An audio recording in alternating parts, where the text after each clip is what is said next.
10BE. Just say no to 10BE. No 10BE finish. What's up, y'all? In this video, we're going to take a look at the difference between the LSDA 300 series lever and the 5000 series lever, but more importantly, the difference between 10B finish and 10BE finish. All right, so we've got a 300 series, which we've done several videos on, and I don't often order the 5000 series, so I've never really done an unboxing on those. So let's look at the difference between the two. First off, you have the 10BE finish through 5000 series lever with the Lexington trim, looks like. Yep, LE. These both have the Lexington trim, which is smooth over here. This is the 10BE lever. And it comes in a heavy plastic bag. Everything looks like it's boxed up here except for the strike and the poker tool. We'll go ahead and pull it all out so you can see. Just some standard little poker tools in there. Actually, we can use that. And regular antsy strike there. 6-pin keys. And they have the LSDA logo on them. And then in a box, instead of just in this hole like you would see on the 300 series, they box everything up here. So what do we have? We've got the heavy duty UL listed latch that I believe is going to be the same as the, nope, it is a little bit different. So it's got the bigger, it's got the grade 1, considered the heavy grade latch, because that's the bigger. It's very similar to a Schlage A series, looks like there. Or, I'm sorry, a Schlage D series. And then this would be like the A series latch if we were talking Schlage. But, so there we go. You can see the SS is stamped on this one, not on that one. And that's heck, that's it. So again, in here, we'll go ahead and take this out just so that we can look at the differences in them. Let's take these over into the light real quick. Let me make sure this handle's not going to slip off on me. We're waving it around and the handle flies off. Don't want that. All right, so this is the Lexington trim too, but look at that. I don't think this is Lexington. Oh, look at that little ding right there. Well, I'm not real happy about that. Well, all right. So that's one thing you got to watch out for with any 10B finishes. They are very kind of fragile.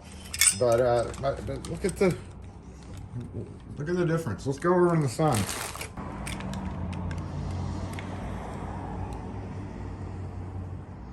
This looks like a Madison trim to me, but you can see this is definitely brown, and this is definitely closer to a black finish. Why is that important? Because people are ticky as heck sometimes. I have just a little bit of touch of the OCD myself, and if I had this deadbolt, say, above this, or say 2 doors side by side, what if you have a double set of doors? Yeah, and you have no choice for some reason, but you end up with this 10BE finish that is that's just not, I don't like it. I don't like that at all. What do y'all think? Post in the comments. I mean, 10BE is I guess it's supposed to be like a baked finish. It's not there. But come on now, that's just horrible. Horrible color difference. The problem is say we have a deadbolt on this door, you can't really find, you can find 10B, let's say you use an Ilco Lori style deadbolt. It's gonna be this darker color, not this. Before anybody says, you're talking about a deadbolt, well, they have 10BE finished deadbolts too, so we'll go ahead and grab one of these out, take a look at it. And yeah, 10BE and 10BE would match okay together, because it's the same finish, but you know, short of actually finding, most people, I don't know how to put this, but it's just not a It's just not a thing for me. I don't feel like this is a great finish. No 10BE. Rebel against 10BE. Just because it's so brown colored. What is that doing in there? All right, let's take a look at the difference between the two. Go ahead and get this apart. We've done the 300 series, so we know that this is comprised of an inner plate tightened on with the shorter screws. This plate tightened on with either the super short screws that come in there if you're not using the through bolts, because you can remove those through bolts just by putting a pair of pliers on them and removing them. And then the cover plate that ratchets on. So you slide that in and then twist it and it kind of tightens down. And again, the screws that come with that one are these. So these two longer bolts go for through this into the through bolts. If you're not using the through bolts, you would just screw this straight to this plate at the top. And then this plate is held on first with the shorter screws with the blue Loctite on them. That is how that attaches. And if we look at this other one, it attaches a little bit differently. So let's go ahead and slip that off. Handle's designed a little bit differently. Looks like we have just straight in. So there is no inner plate on this one. And actually, this is the same one that I'm replacing. It's lasted 5 or 6 years now on a door. A whole different style of mounting there for sure. Does this plate go? No, that plate is pretty permanent. Why is that so floopy? Okay, so lever side goes there. Yep, just like that. So that's really just dependent on the through bolts. I'm not overly fond of that, honestly, to tell you the truth. It's not a good. I'm gonna take the 300 series latch and see what happens. See that it doesn't, it pulls it in a little bit. That's just, you could use it, but it would break fairly quick, and it's just not designed for it. Probably won't retract it correctly either. So yeah, gotta have 2 different latches for it. But let's see how it works with that latch.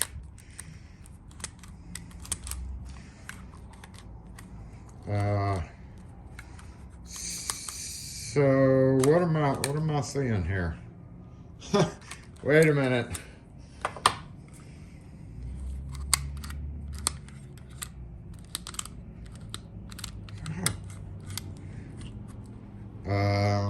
We have a problem.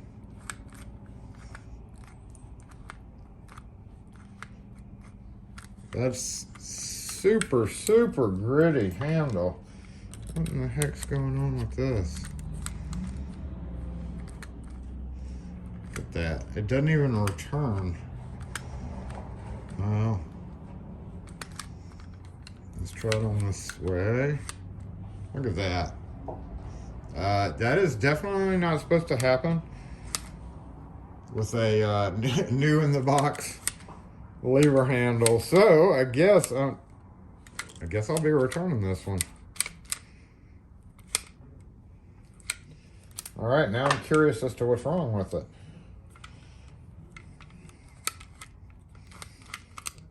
Let's see. Let's tighten that down like it's on the door.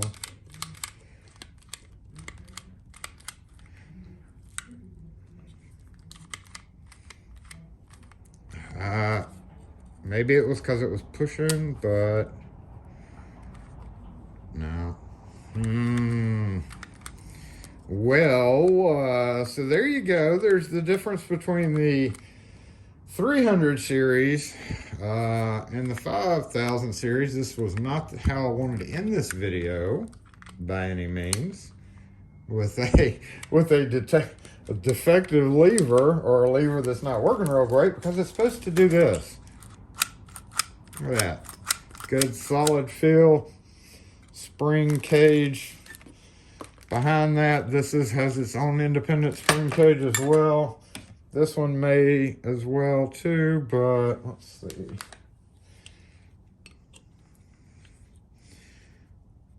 Okay, yeah, you're supposed to go in like that.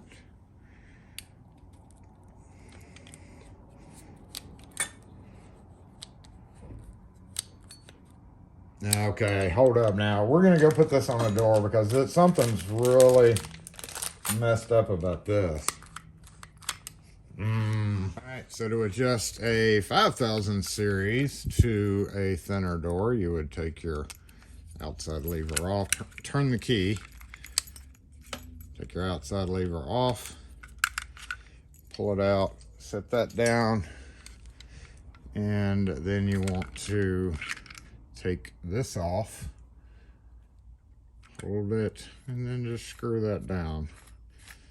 So we need to get a little bit closer. Put it right about there. Flip this back on. Totally differently built than the 300 series for sure. Keeping our, there's a lot of, look at this factory gel and this factory grease that keeps coming off of it. Like there's a lot of grease here. Why is there so much grease? All right, and then we're gonna slip this back on and see if it fits.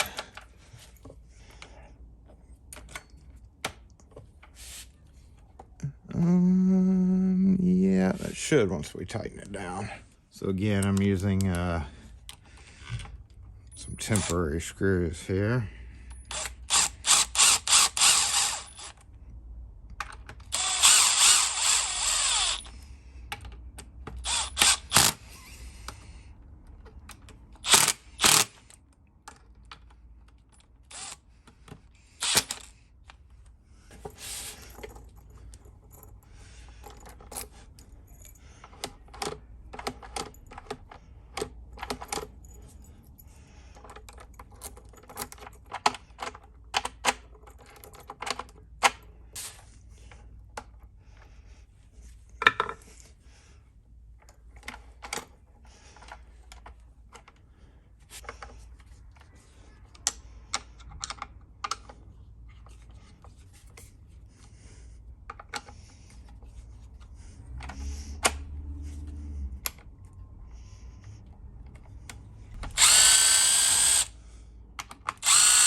What's going on with this?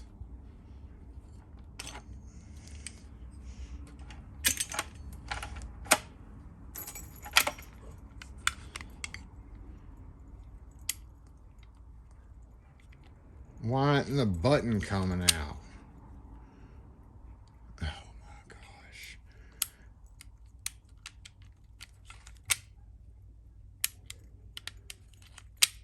Oh, okay.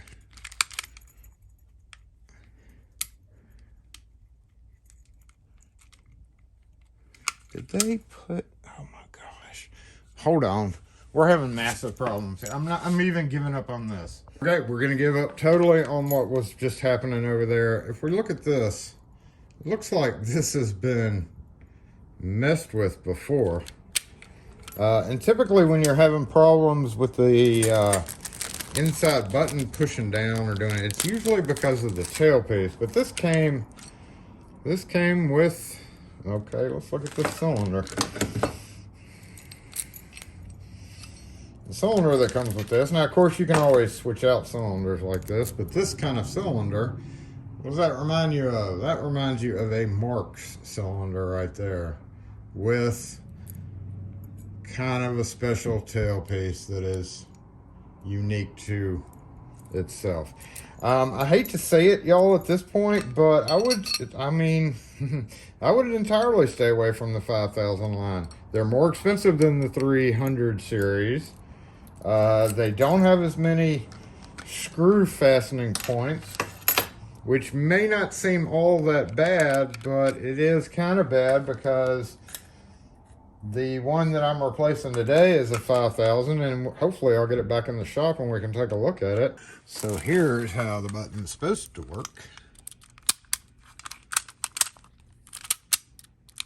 And it does push and turn.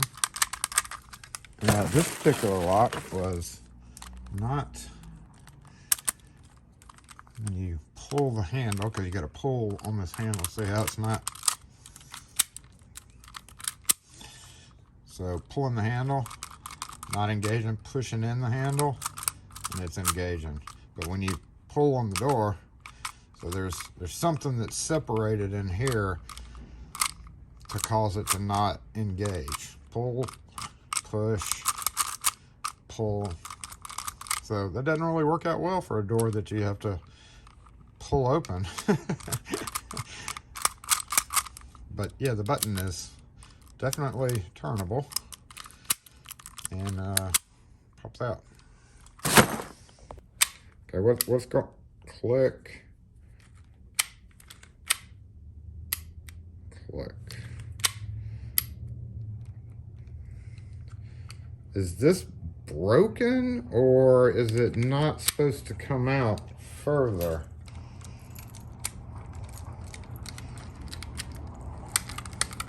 No, it's not going into the unlocked position at all. No, it's supposed to do like this, but it's not. Just not impressed with the 5000. Now, you know, I think I've probably messed with one of these years and years ago, and I probably decided then that I was not going to be selling this, and then, you know, several years ago they started with the whole 10B finish, so that's its own little issue. Anyway, hate to say it, but in my professional opinion, look at this. This is totally a lot thinner surface area for that to grab onto compared to this guy too. I would step away from this one. That may be kind of a confusing thing to you if you've never ordered LSDA levers before. That will hopefully explain the difference between those two. Check out the links that we have up here, if I remember to put them up there, on other LSDA stuff. We have a whole folder of LSDA stuff. I'll link it at the end of the video. Thanks for watching. If you have any questions or comments or feelings on this video, post them in the comment section, and we'll catch y'all next video. I have to get out that last part pretty quick. Yeah. At the risk of making this an even longer video, y'all probably want to know why this is not working too. Now this has been on the door, they said, for about, what did he say, 5 or 6 years? So that is not a great lifespan, and that is because this is on a heavy steel door, heavy bar type door. Okay, I can't get this off. Hold on, I was just using the wrong poker tool. And has a lot of pressure that you gotta pull pretty hard to get it open. I'm just curious as to why it doesn't engage.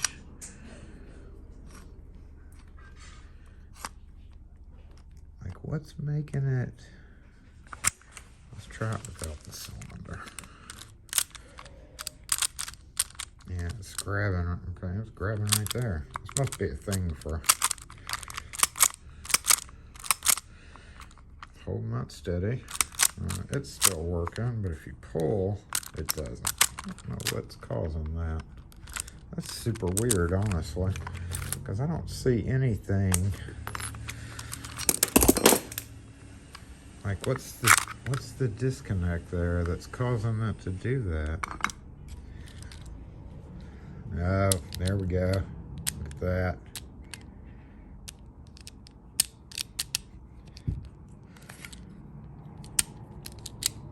The connection in there.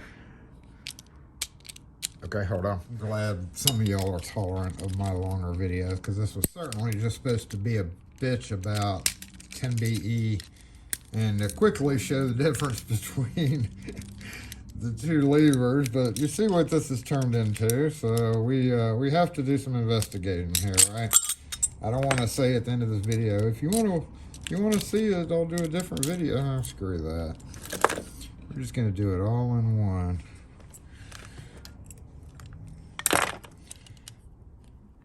So what's going on there?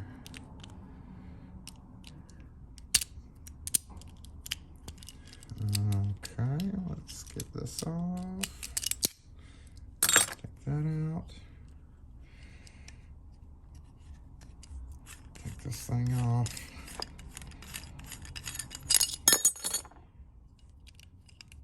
Push this through. No, does this come come out? This has to come out some way or another. There we go.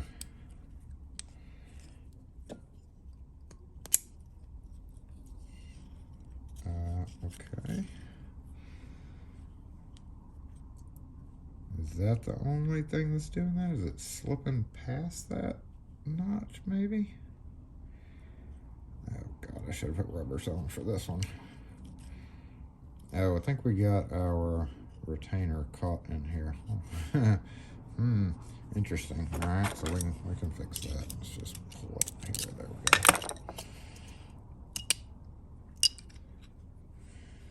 So I guess it's just that nub right there.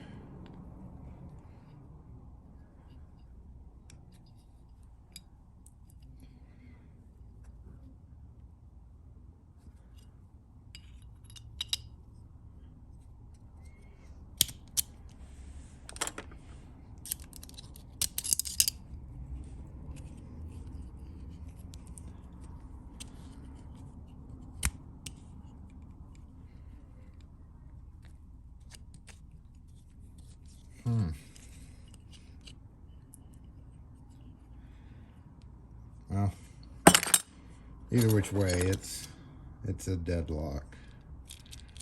But the button still works.